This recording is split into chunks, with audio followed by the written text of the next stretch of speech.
Today's episode of my video blog is actually going to be something I've never done before. This is a sneak preview of an upcoming NCIX PC newsletter. So our newsletter goes out to all of our subscribers, and it's an official NCIX communication. And this particular one is going to be themed around Starcraft II as well as the GTX 460. So I've actually got a GTX 460 with me today. This is MSI's GeForce GTX 460 1 gig Cyclone OC card. That means it has an aftermarket cooler. It is factory overclocked, and it's a 460 with 1 gig of video memory.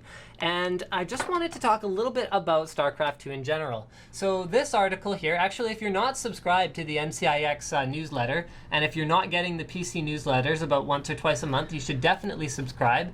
If you go to NCIX and you go to, wow, it's been so long. Oh yeah, newsletters. Up at the top, then you can actually subscribe to our weekly specials and all of our other newsletters, so make sure you do that. Anyway, so this is going to be an upcoming PC newsletter. As a bit of a joke, we talk about the Brood War system specifications required by Blizzard versus the Wings of Liberty recommended specs. And you know, if you're not if you haven't upgraded your PC since Brood War, you're probably going to be looking at a bit of an upgrade here.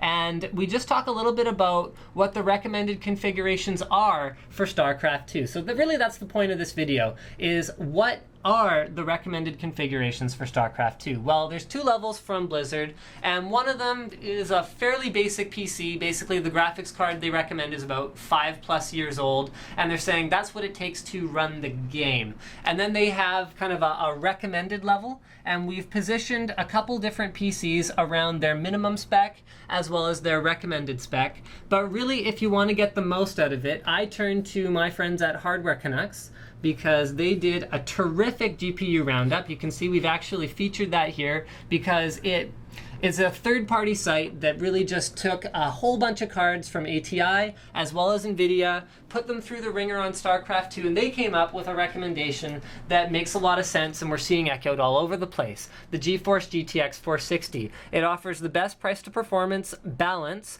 It has good power consumption. If you get it with a good aftermarket cooler, it's going to be very, very quiet, and it just kills in Starcraft II, because even though Starcraft II will run on a 5-year-old card, in order to get the most out of it, play at HD resolution, turn up anti-aliasing, you will need a GeForce GPU at this time to enable anti-aliasing, by the way, but you're going to want a fairly beefy graphics card in order to actually run it at full strength. So here you can see the Vesta i5 3200 SLI is the recommended config. It has a GTX 460 in it. And then if you click here, when you get this newsletter, it'll actually take you to the Starcraft II GPU performance comparison that they do on Hardware Canucks. So this actually leads us to our recommendation, the GTX 460 1 gig. And there's another piece of news that's pretty cool, is that if you're like me and you missed out on the beta, because I would have loved to do some testing on Starcraft II before release, but I didn't have a chance, if you buy a GTX 460 after the StarCraft launch,